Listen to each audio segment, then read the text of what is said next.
Now, there are other media, too, whose basic social role is quite different. It's diversion. There's the real mass media, the kinds that are aimed at, the guys who Joe Sixpack, that kind. The purpose of those media is just to dull people's brains.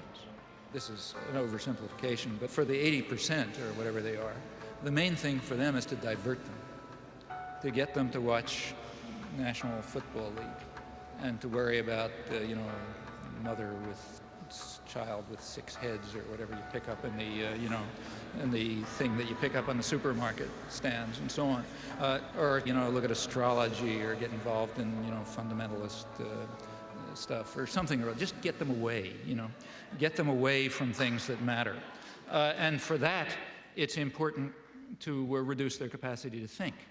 The sports section is handled in another special department. The sports reporter must be a specialist in his knowledge of sports. He gets his story right at the sporting event and often sends it into his paper play by play. Take, say, sports.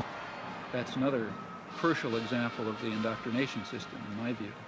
For one thing, because it offers people something to pay attention to that's of no importance, that keeps them from worrying about,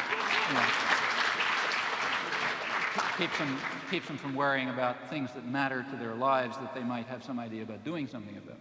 And in fact, it's striking to see the intelligence that's used by ordinary people in sports. I mean, you listen to radio stations where people call in. They have the most exotic information and understanding about, all kind of arcane issues.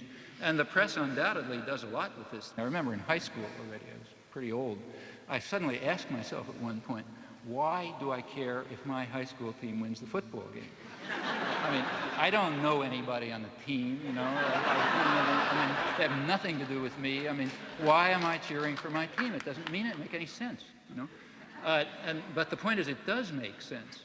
It's a way of building up irrational attitudes of submission to authority and, group cohesion behind, leadership elements. In fact, it's training in irrational jingoism. That's also a feature of competitive sports. I think if you look closely at these things, I think typically they do have functions. And that's why energy is devoted to supporting them and creating a basis for them, and advertisers are willing to pay for them and so on.